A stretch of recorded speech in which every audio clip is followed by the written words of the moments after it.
ನಮ್ಮ ಕಾನ್ಸೆಪ್ಟ್ ಹೇಗೆ ಅಂದರೆ ಇಲ್ಲಿ ತುಂಬ ಸಾಕಷ್ಟು ನಮ್ಮ ಊರಲ್ಲಿ ತುಂಬ ಹೋಮ್ ಪ್ರಾಡಕ್ಟ್ಗಳಿವೆ, ಸಾಕಷ್ಟು ಮೈಕ್ರೋ ಇಂಡಸ್ಟ್ರೀಸ್ ಇದೆ. ಅವರಿಗೆ ಒಂದು ಲಿಮಿಟೇಷನ್ ಒಳಗಿರ್ತಾರೆ, ರೀಚ್ ಇರುವುದಿಲ್ಲ, ಮಾರ್ಕೆಟಿಂಗಿಗೆ ಇರುವುದಿಲ್ಲ. ನಮ್ಮ ಈ ಒಂದು ಔಟ್ಲೆಟ್ ಅವರಿಗೆ ಮಾರ್ಕೆಟಿಂಗಿಗೆ ಒಂದು ಪ್ಲ್ಯಾಟ್ಫಾರ್ಮ್ ಆಗುವ ಥರದ ಯೋಚನೆ ನಮ್ಮದು.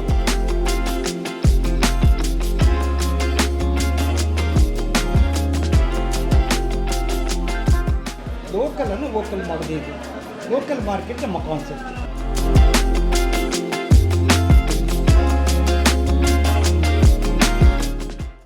ಒಂದು ಕೇಂದ್ರವನ್ನು ಪ್ರಾರಂಭ ಮಾಡ್ತಿದ್ದೆ, ಒಂದು ಎಂಟರ್ಪ್ರೈಸಸ್ ಅಂತ. ಅದರ ಮುಖ್ಯ ಉದ್ದೇಶ ಅರಿವಂದರೆ ಇನ್ನರ್ ಸೈಟ್ ಅಂತ, ಒಳಗಿನ ನಾಲೆಜ್ ಅಂತ ಹೇಳ್ತೇವಲ್ಲ. ಇಲ್ಲಿ ತುಂಬ ನಮ್ಮ ಕ್ಷೇತ್ರದಲ್ಲಿ, ತಾಲೂಕು ಜಿಲ್ಲೆಯಲ್ಲಿ ತುಂಬ ವಿಷಯಗಳು, ಜನರಿಗೆ ಮುಟ್ಟದ ವಿಷಯಗಳು ತುಂಬ ಇದೆ. ಒಳ್ಳೆ ಪ್ರೊಡಕ್ಷನ್ ಇದೆ, ಒಳ್ಳೆ ಉತ್ಪನ್ನಗಳಿವೆ, ಅದರ ಅರಿವು ತುಂಬ ಜನರಿಗೆ ಇರುವುದಿಲ್ಲ. ಅದಕ್ಕಾಗಿ ಅರಿವು ಅಂತ ಇಟ್ಟಿದ್ದೇವೆ. ಅದನ್ನು ಮಾರ್ಕೆಟಿಗೆ ತರುವಂಥದ್ದು, ಜನರಿಗೆ ಪ್ರಚಾರ ಮಾಡುವಂಥದ್ದು ನಮ್ಮ ಮುಖ್ಯ ಉದ್ದೇಶ ಆಗಿದೆ. ಅದರೊಟ್ಟಿಗೆ ಇನ್ನೊಂದಿದೆ, ಕೃಷ್ಣಕುಮಾರ್ ನಮ್ಮ ಹತ್ರ ಒಂದು ಭೇಟಿ ಆದ ನಂತರ ನಾವು ಯೋಚನೆ ಮಾಡಿದ್ದೇವೆ, ತುಂಬ ಅರಿವು ನಮಗಿಲ್ಲದಿತ್ತು. ತೆಂಗಿನೆಣ್ಣೆಗೆ ತುಂಬ ಕಲಬೆರಕೆ ಮಾಡ್ತಾರೆ ಅಂಥ ವಿಷಯಗಳು ನಮ್ಮ ಗಮನದಲ್ಲಿ ಇರಲಿಲ್ಲ. ಅರಿವಿನಲ್ಲಿ 2 ಭಾಗ ಇಟ್ಟಿದ್ದೇವೆ ಅಂತೇಳಿದರೆ, ಆ ಥರ ಗೊತ್ತಿಲ್ಲದ ಫುಡ್ ಅಂತ ಕೊಡ್ತಾ ಇದ್ದೇವೆ. ಅದು ವಿಷಕಾರಕವ, ಅದಕ್ಕೆ ಏನು ಕೆಮಿಕಲ್ ಆಗ್ತದೆ ಅದು ಗೊತ್ತಿಲ್ಲ. ಆಗ ಒಂದನ್ನು ನಾವು ಪ್ರಯಾರಿಟಿಯನ್ನು ಫಸ್ಟಿಗೆ ತಗೊಂಡೆವು. ಯಾವುದೇ ಫುಡ್ ಪ್ರಾಡಕ್ಟ್ಗಳನ್ನು ನಾವು ಮಾಡೋದಾದರೆ ಅದು ಮಕ್ಕಳಿಗೆ ಎಲ್ಲರಿಗೂ ಆರೋಗ್ಯದ ದೃಷ್ಟಿಕೋನ ಭಾಳ ಮುಖ್ಯ ಆಗಬೇಕು. ಅದಕ್ಕಾಗಿ ಅದನ್ನು ಟೆಸ್ಟ್ ಮಾಡಿ ಕ್ವಾಲಿಟಿಯಲ್ಲಿ ಆರೋಗ್ಯ ದೃಷ್ಟಿಕೋನದಿಂದ ಇರುವುದನ್ನೇ ಚಾಯ್ಸ್ ಮಾಡಿ ಇಡುವಂಥದ್ದನ್ನು ಪ್ರಯಾರಿಟಿ. ಅದು ಕ್ರಯ ಜಾಸ್ತಿ ಆದರೆ ಪರವಾಗಿಲ್ಲ, ಆದರೆ ಜನರಿಗೆ ಗೊತ್ತಿಲ್ಲದೆ ಆಗಂತಲ್ಲ. ಮತ್ತು ಅದರ ಹಾನಿಕಾರಕ ಗುಣಗಳು ಕೂಡ ಮುಂದೆ ಜನಗಳಿಗೆ ಮಾಹಿತಿ ಕೂಡ ಒಂದು ಯೋಜನೆ ಇಟ್ಕೊಳ್ತೇವೆ. ನಾವು ಜೇನು ಇಟ್ಟರೆ ಅದು ಪ್ಯೂರಿಟಿ, ತೆಂಗಿನೆಣ್ಣೆ ಇಟ್ಟರೆ ಅದು ಪ್ಯೂರ್ ತೆಂಗಿನೆಣ್ಣೆ, ಇವತ್ತು ಚಾಕ್ಲೇಟ್ ಇಟ್ಟರೆ ಅದು ಒಳ್ಳೆಯ ಪ್ರಾಡಕ್ಟ್, ಅದಕ್ಕೆ ಯಾವುದು ಕೆಮಿಕಲ್ ಹಾಕೋದಂಥದ್ದು. ಇವತ್ತು ಯಾರು ಪ್ರಾಡಕ್ಟ್ ಇಡ್ತೇವೋ ಒಂದು ಕಂಡೀಷನ್ ಇರ್ತದೆ, ನಮ್ಮಲ್ಲಿ ಇಡುವಾಗ ಅದು ಗ್ಯಾರಂಟಿ ಆರೋಗ್ಯ ದೃಷ್ಟಿಗೆ ಹಾನಿಕಾರಕ ಅಲ್ಲ, ಪೂರಕವಾದ ವಸ್ತುಗಳಾಗುತ್ತೆ. ಅದಕ್ಕೆ ಬೇರೆ ಬೇರೆ ಯೋಚನೆ ಮಾಡ್ತಾಯಿದ್ದೆ. ಇದು ಪ್ರಾರಂಭ ಮಾಡಿದ್ದೇವೆ, ಏಕೆಂದರೆ ಪ್ರಾರಂಭದಲ್ಲಿ ಸಣ್ಣ ವಿಚಾರ ಮಾಡಿದ್ದೇವೆ, ಸ್ಟಾರ್ಟ್ ಮಾಡಿದ್ದೇವೆ. ನಮ್ಮ ವಿಚಾರ ಯಾಕೆ ಮಾಡಿದ್ದೇವೆ ಅಂದರೆ, ಸಣ್ಣ ವಿಚಾರದಿಂದ ಪ್ರಾರಂಭ ಮಾಡಿದ್ದೇವೆ. ಯಾಕೆಂದರೆ ಇಲ್ಲಿ ಇದನ್ನು 2-3 ವರ್ಷಗಳಿಂದ ಯೋಚನೆ ಮಾಡಿಕೊಂಡಿದ್ದೆವು. ಅರಿವು ಅಂತ ಒಂದು ಕೃಷಿಯ ಕೇಂದ್ರದಿಂದ ಹಾಗೆ ಜನಗಳಿಗೆ ಮಾಹಿತಿ ಕೊಡುವಂಥದ್ದು. ಎಲ್ಲ ಇಡೀ ಜಿಲ್ಲೆಯಲ್ಲಿರುವ ಉತ್ಪನ್ನಗಳು ಹೋಮ್ ಮಾಡಿ ಪ್ರಯೋಗಗಳಿರ್ತವೆ, ಮನೆ ಮೇಲೆ ಉತ್ಪನ್ನ ಆಗ್ತದೆ, ಅದರ ಕ್ವಾಲಿಟಿ ಗೊತ್ತಿರೋದಿಲ್ಲ, ಹೇಗೆ ಮಾರ್ಕೆಟ್ ಮಾಡಬೇಕಂತ ಗೊತ್ತಿರೋದಿಲ್ಲ, ಅವರಿಗೆ ತರಬೇತಿ ಇರುವುದಿಲ್ಲ, ಬೇಕಾದ ವ್ಯವಸ್ಥೆಗಳಿರುವುದಿಲ್ಲ. ಅವರಿಗೆ ತರಬೇತಿ ವ್ಯವಸ್ಥೆಗಳಿಂದ ಮಾಹಿತಿಯಿಂದ ಪ್ರಾರಂಭ ಆಗಿ ಕೊನೆಗೆ ಬೇಕಾದ ಮಾರ್ಕೆಟ್. ಸೊ ಹಾಗೆ ಪ್ರೊಡಕ್ಷನ್ನ ಕ್ವಾಲಿಟಿಯಿಂದ ಮಾರ್ಕೆಟ್ವರೆಗೆ ಒಂದು ಮಾಹಿತಿ ಅರಿವು ಕೇಂದ್ರ ಪ್ರಾರಂಭ ಮಾಡ್ತಾಯಿದ್ದೇವೆ. ಪ್ರಾರಂಭದಲ್ಲಿ ಬ್ಯಾಂಕಿಂಗಿಂದ ಹಿಡಿದು ವ್ಯವಸ್ಥೆಗಳಿಂದ ಎಲ್ಲವೂ ಪ್ರಾರಂಭ ಆಗ್ತದೆ. ಕೊನೆಯಲ್ಲಿ ಬಂದಾಗ ಪುನಃ ಮಾರ್ಕೆಟಿಂಗ್ ಮಾಡಲಿಕ್ಕೆ ಯಾವ ಥರ ಮೇಂಟೈನ್ ಮಾಡಬೇಕು ಅಂತ ಹೇಳೋದನ್ನು ಇಟ್ಟುಕೊಂಡು ಇದು ಬರೀ ಒಂದು ಕೇಂದ್ರ. ಇದು ಮಾರ್ಕೆಟಿಂಗ್ ಇಲ್ಲಿದೆ, ಆನ್ಲೈನಲ್ಲಿ. ಆದರೆ ಎಲ್ಲಿ ಕೂಡ ಹೋಗ್ಬೋದು, ಇದು ಆನ್ಲೈನ್ ಮಾರ್ಕೆಟಿಂಗ್ ಗೊತ್ತಿದೆ. ಪುತ್ತೂರಲ್ಲಿ ಕೊಡ್ಬೋದು, ಬೇರೆ ಕಡೆ ಅಮೆರಿಕಕ್ಕೆ ಹೋಗ್ಬೋದು, ಬಾಂಬೆಗೆ ಹೋಗ್ಬೋದು, ಬ್ಯಾಂಗ್ಳೂರು. ಇದು ಪ್ರಾರಂಭದ ಕೇಂದ್ರದಲ್ಲಿ ಇಲ್ಲಿ ಜನಗಳಿಗೆ ತಮ್ಮ ತಮ್ಮ ಪ್ರದರ್ಶನ ಶಕ್ತಿಯನ್ನು ಕೊಡಲಿಕ್ಕೆ ಒಂದು ಪ್ರದರ್ಶನ ಕೇಂದ್ರ ಇದೆ. ಇದು ಆ್ಯಕ್ಚುಲಿ ಒಂದು ಪ್ರದರ್ಶನ ಶೋರೂಮ್ನಾಗಿ, ಇದು ಶೋರೂಮು ಮತ್ತೆಲ್ಲ ಇರುವುದು ಅವರವರದಲ್ಲಿ. ನಾವು ಹೇಗೆ ಅಮೆಝಾನಿಂದ ತರಿಸ್ತೇವೋ, ಬೇರೆ ಕಡೆಯಿಂದ ವಸ್ತುಗಳನ್ನು ತರಿಸ್ತೇವೋ, ಹಾಗೆ ಈ ಕೇಂದ್ರದಲ್ಲಿ ಯಾರು ಬುಕ್ ಆಗಿರ್ತದ ಅದೆಲ್ಲವನ್ನು ಕೂಡ ಕೊಡುಕೊಡುವ ವ್ಯವಸ್ಥೆ. ಇದು ಇಷ್ಟೇ ಜಾಗ ನಾವು ಕಡಿಮೆ ಇಟ್ಟದಷ್ಟಕ್ಕೆ, ಇಲ್ಲಿ ಬಂದು ನೋಡಲಿಕ್ಕೆ ಮಾತ್ರ. ಏನು ಬುಕ್ಕಿಂಗ್ ಐಟಮ್ ಇರ್ತದೆ ಅಲ್ಲಿಂದ ಮನೆಯನ್ನು ತರಿಸ್ಕೊಡ್ತೇವೆ, ಅಥವಾ ಅಲ್ಲಿಂದಲೇ ಡೈಲಿ ಹೋಗುವಂಥ ವ್ಯವಸ್ಥೆಗಳು ಮಾಡ್ತೇವೆ. ಹಾಗೆ ಅದರಲ್ಲಿ ಸಿಂಚನ, ಅದು ನನ್ನ ಮಗಳು ಮತ್ತು ಸೃಜನ ಇದನ್ನು ಒಂದು ಕೇಂದ್ರವಾಗಿ ಈಗ ರಿಜಿಸ್ಟರ್ ಮಾಡಿಕೊಂಡಿದ್ದಾರೆ. ಮತ್ತು ನಮ್ಮಲ್ಲಿ ತುಂಬ ಜನ ಅದರಲ್ಲಿ ಕೃಷ್ಣಕುಮಾರ್ ನಮ್ಮ ಚಾಕ್ಲೇಟನ್ನು ಮೇಯ್ನಾಗಿ ಅದರಲ್ಲಿ ಕ್ಯಾಂಪದಲ್ಲಿ ನಿವೃತ್ತ MD ಆಗಿದ್ದವರು, ಅವ್ರ ನಮ್ಮೊಟ್ಟಿಗೆ ಇದ್ದಾರೆ. ಆಶೀಶ್ ನಮ್ಮೊಟ್ಟಿಗಿದ್ದಾರೆ. ಹಾಗೆಯೇ ಇವತ್ತು ಯಾರೆಲ್ಲ ಉತ್ಪನ್ನಗಳಿದ್ದಾರೆ, ಯಾರು ಉತ್ಪನ್ನ ಪ್ರೊಡ್ಯೂಸ್ ಮಾಡ್ತಾರೆ, ನಮ್ಮಲ್ಲಿ ಯಾರು ಇಡ್ತಾರೆ ಅವರೆಲ್ಲ ನಮ್ಮ ಭಾವಕಿಗಳಾಗ್ತಾರೆ. ಇವತ್ತು ನಮ್ಮ ಇವರು ರಾಧಾಕೃಷ್ಣ ರತ್ನಮ್ಮನವರು ಇದ್ದಾರೆ, ಬಬುಲ್ನವರು ಇದ್ದಾರೆ, ಜೈನ್ ಅವರು, ಮನಮೋಹನ್ ಇದ್ದಾರೆ. ತುಂಬ ಜನ ಒಬ್ಬೊಬ್ಬರು ಪ್ರಾಡಕ್ಟ್ನ ಇಡ್ತಾ ಇದ್ದಾರೆ. ಅವರೆಲ್ಲರೂ ನಮ್ಮ ಭಾಗಿಗಳು. ಮುಂದೆಗೆ ಪ್ರಮೋಷನಲ್ಲಿ ಎಲ್ಲರನ್ನೂ ಸೇರಿಸ್ಕೊಳ್ತೀವಿ. ಇದು ಸಣ್ಣ ಕಾರ್ಯಕ್ರಮ, ಇವತ್ತು ಸಣ್ಣ ಕಾರ್ಯಕ್ರಮ ಪ್ರಾರಂಭ ಮಾಡ್ತಾಯಿದ್ವಿ. ಒಂದು ಜಸ್ಟ್ ಜನಗಳು ಬರಲಿ, ನನಗೆ ಗೊತ್ತಿದೆ ಯಾವುದೋ ಒಂದು ಪ್ರಾರಂಭ ಆಗಬೇಕಾದ್ರೆ ಹೆಸರಿಗೆ ಮೊಟ್ಟೆಯಿಂದ ಕೋಳಿಯಿಂದ ಮೊಟ್ಟೆ ಅಂತ ಇರ್ತದೆ. ನಾವು ಪ್ರಾರಂಭ ಮಾಡೋದಿದ್ದರೆ ಇದು ಆಗೋದಿಲ್ಲ ಅಂತ ಕೃಷ್ಣಪ್ಪ ಅವರು ಹೇಳಿದ 5ನೇ ತಾರೀಕಿಗೆ ಮಾಡಲೇಬೇಕು, ನೀವು ಗಡಿ ಇಟ್ಟುಕೊಳ್ಳಲೇಬೇಕು. 5ನೇ ತಾರೀಕು ಹೇಗಾದರೂ ಮಾಡೋದು ಅಂತೇಳಿ 5ನೇ ತಾರೀಕಿಗೆ ಇವತ್ತು ಗಡಿ ಇಟ್ಟುಕೊಂಡಿದ್ದೀವಿ. ಗಡಿ ಎಲ್ಲವನ್ನು ಕೂಡ ಮಾಡಿ 5ಕ್ಕೆ ಒಳ್ಳೆಯ ದಿವಸ ಉತ್ಪನ್ನ ಮಾಡ್ತಾಯಿದ್ದೇವೆ. ಮಾಡಿದ ನಂತರ ಮುಂದಿನ ಹಂತದಲ್ಲಿ 1 ತಿಂಗಳು ಕಳೆದ ಮೇಲೆ, 1.5 ತಿಂಗಳು ಕಳೆದ ಮೇಲೆ ನಮ್ಮಲ್ಲಿ ಯಾರೆಲ್ಲ ಭಾಗಿದಾರಾಗ್ತಾರೆ, ಯಾರ್ದೆಲ್ಲ ಪ್ರಾಡಕ್ಟ್ ನಮ್ಮಲ್ಲಿದೆ, ಅವ್ರು ದೊಡ್ಡ ಒಂದು ಕಾರ್ಯಕ್ರಮ ಇಟ್ಟುಕೊಂಡಿದ್ದೇವೆ. ಆಗ ಅವರೇ ಇಡೀ ಸಮಾಜಕ್ಕೆ ನಮ್ಮಲ್ಲಿ ಪ್ರಾಡಕ್ಟ್ಗಳ ಬಗ್ಗೆ ಮಾಹಿತಿಗೆ ಕೊಡಲಿಕ್ಕೆ ಅರ್ಥ ಮಾಡ್ತೇವೆ. ಇವಾಗ ಸಣ್ಣ ಮಟ್ಟಿಗೆ ಒಂದು ಕಾರ್ಯಕ್ರಮ ಆಗಿ ಯಾರು ಕೂಡ ಇಲ್ಲಿ ಪ್ರಾಡಕ್ಟ್ ಜಾಸ್ತಿ ಇಲ್ಲ, ಕಡಿಮೆ ಇದೆ ಅಂತ ಹೇಳಲಿಕ್ಕೆ ಕಾರಣ ಪ್ರಾರಂಭ. ಒಳ್ಳೆ ಪ್ರಾರಂಭ ಮಾಡ್ತಾ ಇದ್ದೇವೆ. ಹಾಗೀಗ ನನ್ನ ಶ್ರೀಮತಿ ಶೋಭಾ ಇದ್ದಾರೆ, ಅವರು ಆಮೇಲೆ ದೀಪ ಹಚ್ಚಿ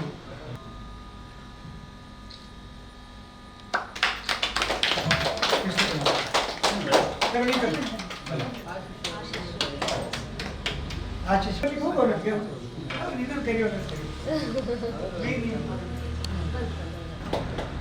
ನಿತ್ಯ ಚಪಾತಿ ಬನ್ನಿ ಬನ್ನಿ ಬಚ್ಚಿ ಬನ್ನಿ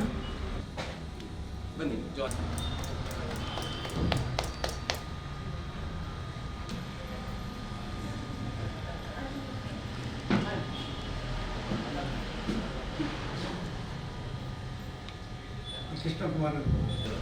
ಪ್ರಪ್ರಥಮವಾಗಿ ಸೀಮೆ ದೇವರಾದಂಥ ಶ್ರೀ ಮಹಾಪ್ರಭಾರ ಮಹಾಲಿಂಗೇಶ್ವರ ದೇವರ ಪಾದಾರವಿಂದಕ್ಕೆ ಸಾಷ್ಟಾಂಗ ನಮಸ್ಕರಿಸುತ್ತಾ,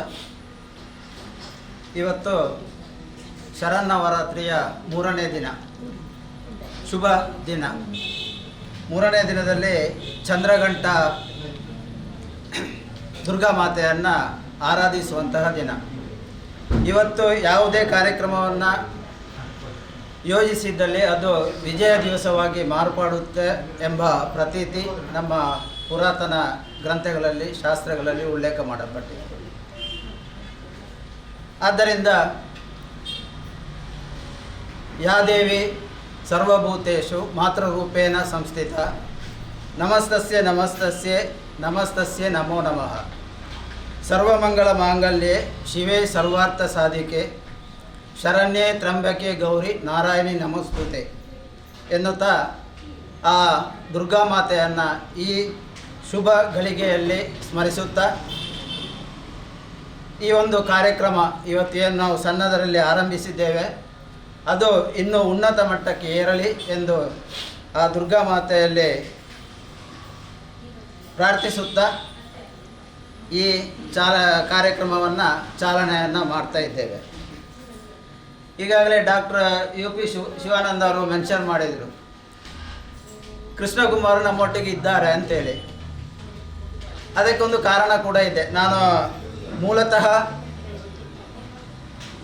ಆಹಾರ ತಜ್ಞ, CFTRI ಮೈಸೂರು ಅಂತ ಒಂದು ಪ್ರತಿಷ್ಠಿತ ಸಂಸ್ಥೆಯಲ್ಲಿ ವಿದ್ಯಾಭ್ಯಾಸ ಮಾಡಿ, ತದನಂತರ ತಮಗೆ ಗೊತ್ತಿದೆ ಕರ್ನಾಟಕದ ಅಥವಾ ಸೌತ್ ಈಸ್ಟ್ ಏಷ್ಯಾದ ಅತಿ ದೊಡ್ಡ ಪ್ರತಿಷ್ಠಿತ ಚಾಕ್ಲೇಟ್ ತಯಾರಿಕಾ ಸಂಸ್ಥೆ ಕ್ಯಾಂಪ್ಕೋ, ಈ ಸಂಸ್ಥೆಯ ಮ್ಯಾನೇಜಿಂಗ್ ಡೈರೆಕ್ಟರ್ ಆಗಿ ಸುಮಾರು 35 ವರ್ಷ ಆಹಾರ ಕ್ಷೇತ್ರದಲ್ಲಿ ಕೆಲಸ ಮಾಡಿ ಮೊನ್ನೆ ತಾನೇ ಏಪ್ರಿಲಲ್ಲಿ ನಿವೃತ್ತಿ ಪಡೆದಿರುತ್ತೇನೆ. ಇದೊಂದು ಆಕಸ್ಮಿಕ, ನನ್ನ ಮತ್ತು ಡಾಕ್ಟರ್ ಭೇಟಿ ಆಕಸ್ಮಿಕ. ಅವರು ಅರಿವು ಕೇಂದ್ರ, ನಿಮಗೆ ಗೊತ್ತಿದೆ ಅರಿವು ಅಂದರೆ ಒಂದು ರೀತಿಯ ಜ್ಞಾನ.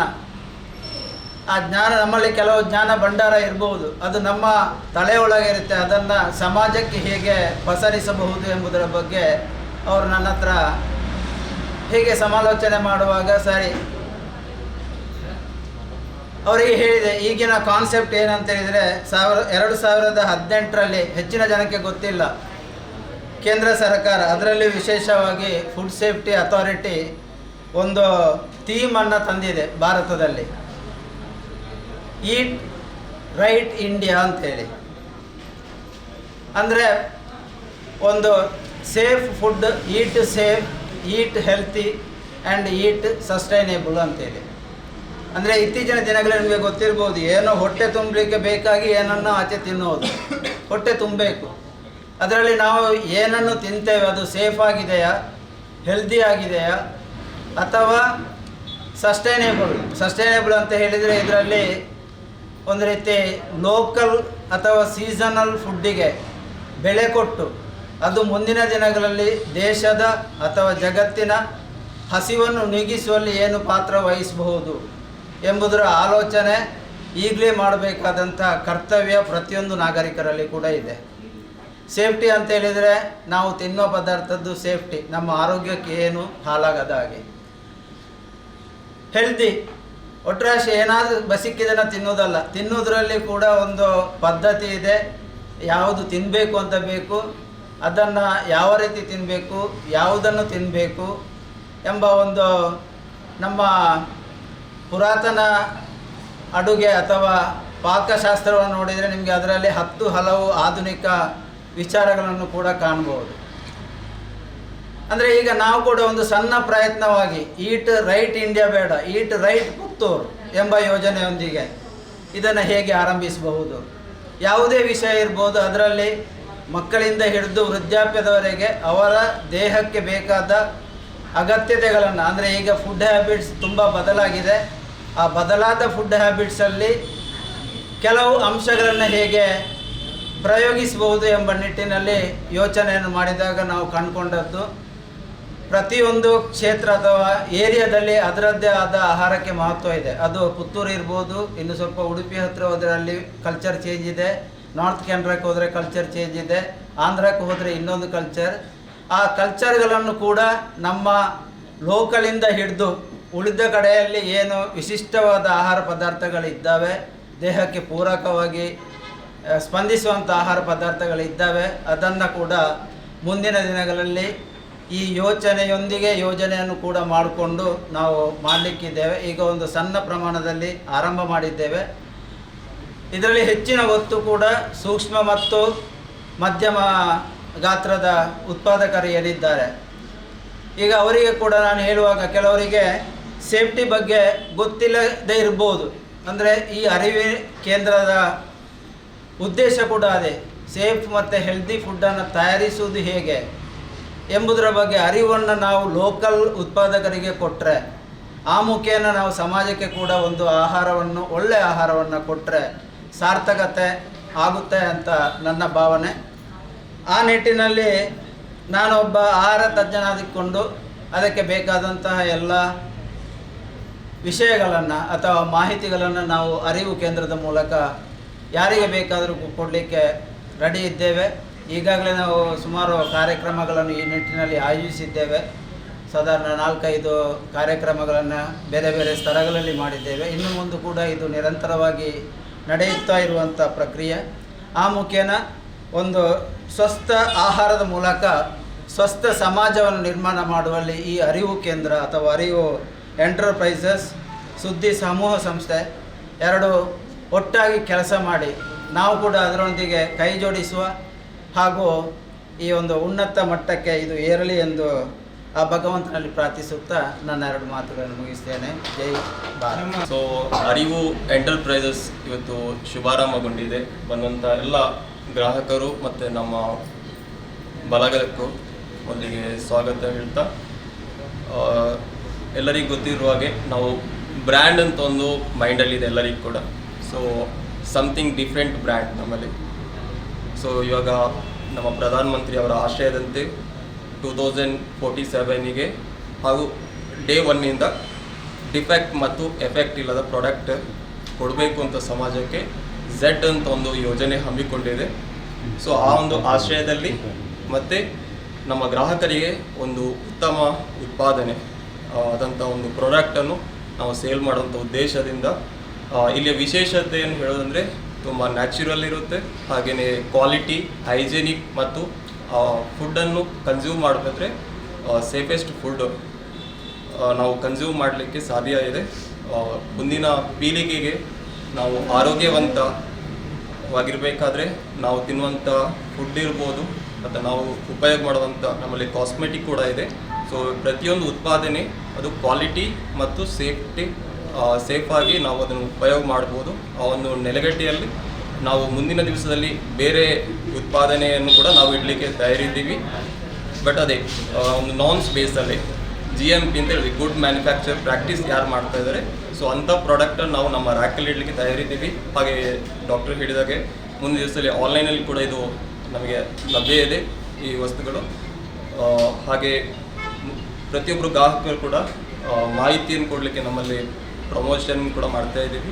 ಸೊ ಇದನ್ನೆಲ್ಲ ಸದುಪಯೋಗ ಪಡ್ಕೊಂಡು ಇವತ್ತಿನ ಕಾರ್ಯಕ್ರಮಕ್ಕೆ ಬಂದಂಥ ಎಲ್ಲರಿಗೂ ಕೂಡ ಫೈರ್ ಎಕ್ಸ್ಟಿಂಗ್ವಿಷರ್ ಇದೆ, ಮಳೆ ಕೊಯ್ಲು ಇದೆ, ಉತ್ಪಾದನೆ ಪ್ರಕಾರ ಉತ್ಪನ್ನಗಳಿವೆ, ಫುಡ್ ರಿಲೇಟೆಡ್ ಇದೆ, ಹಾಗೆಯೇ ಫೈರ್ ರೈನ್ ಹಾರ್ವೆಸ್ಟಿಂಗ್ ರಿಲೇಟೆಡ್ ಇದೆ, ಹಾಗೆಯೇ ಚಾಕ್ಲೇಟ್ ಗಿಫ್ಟ್ ಪ್ಯಾಕ್ ಕೂಡ ಮುಂದೆ ದಿವಸದಲ್ಲಿ ದೊರೆಯುತ್ತದೆ. ಹಾಗೆ ಮುಂದೆ ವಿಚಾರಗಳು ಆ್ಯಡ್ ಆಗ್ತಾ ಹೋಗ್ತಾ ಇದೆ. ಸೊ ಬಂದಂಥ ಎಲ್ಲರಿಗೂ ಕೂಡ ಈ ಸಂದರ್ಭದಲ್ಲಿ ಧನ್ಯವಾದಗಳು. ಇದೊಂದು ಕಾರ್ಯಕ್ರಮವನ್ನು ಎಲ್ಲರೂ ಸೇರಿ ಮಾಡ್ಯಾರ. ಇವರು ಇಷ್ಟೆಲ್ಲ ಮೇಲೆ ಹುದ್ದೆ ಹೋಗ್ಬೇಕಾದ್ರೆ ಸುದ್ದಿಯಲ್ಲಿ ಇವರು ಪುತ್ತೂರಲ್ಲಿ ಭಾಳ ಜನಪ್ರಿಯ ಆಗಿದ್ದಾರೆ. ಹಾಗೆಯೇ ಸುಳ್ಯದಲ್ಲೂ ಹಾಗೆ ಬೆಳ್ತಂಗಡಿಯಲ್ಲಿ ಮಾಡ್ಯಾರೆ. ಯಾರಾದರೂ ಬೆಳಿಗ್ಗೆ ಎದ್ದೊಮ್ಮೆ ಸುದ್ದಿ ಒಂದು ಓದುವ ಕಾರ್ಯಕ್ರಮ ಉಂಟು.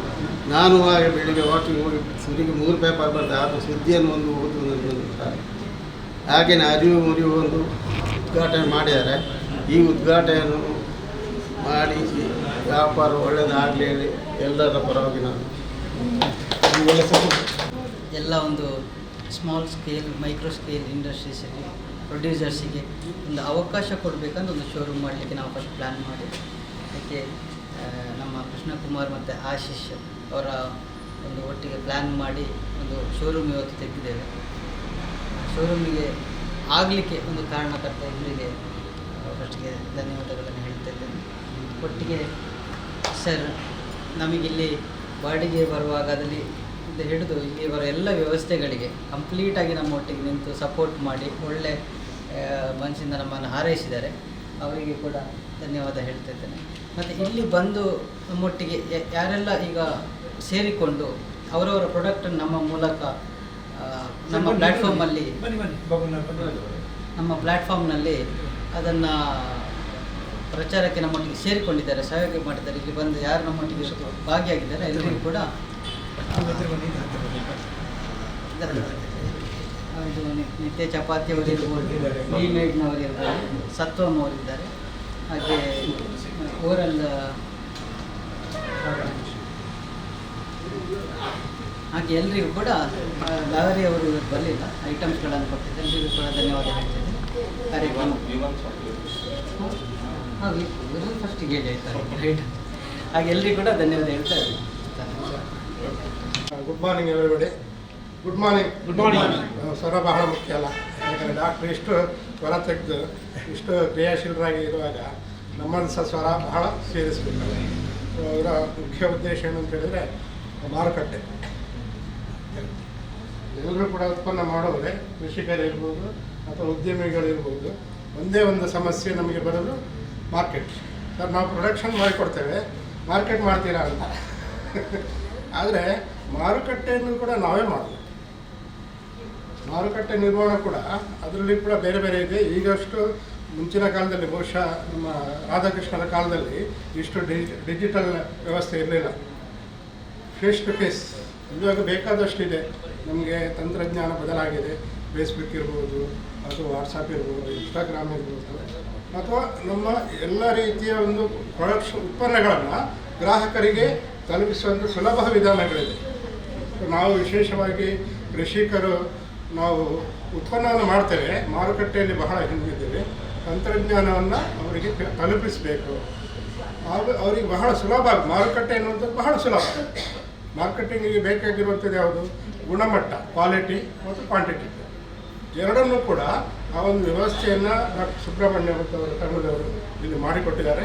ಬಹುಶಃ ಅವಿಭಜಿತ ದಕ್ಷಿಣ ಕನ್ನಡ ಜಿಲ್ಲೆಯಲ್ಲಿ ಪುತ್ತೂರು ಶ್ರೇಷ್ಠವಾದಂಥ ಮಾರುಕಟ್ಟೆ ಕೇಂದ್ರ. ಕೃಷಿ ವಿಚಾರದಲ್ಲಿ ಅಡಿಕೆ ಇರ್ಬೋದು, ತೆಂಗಿನಕಾಯಿ ಇರ್ಬೋದು, ಈ ಥರ ಕೃಷಿ ಉತ್ಪನ್ನಗಳಿಗೆ ಹೆಸರನ್ನು ಗಳಿಸಿದೆ. ಮಂಗಳೂರಿಗಿಂತಲೂ ಹೆಸರನ್ನು ಗಳಿಸಿರುವಂಥ ಒಂದು ವ್ಯಾಪಾರ ಕೇಂದ್ರ.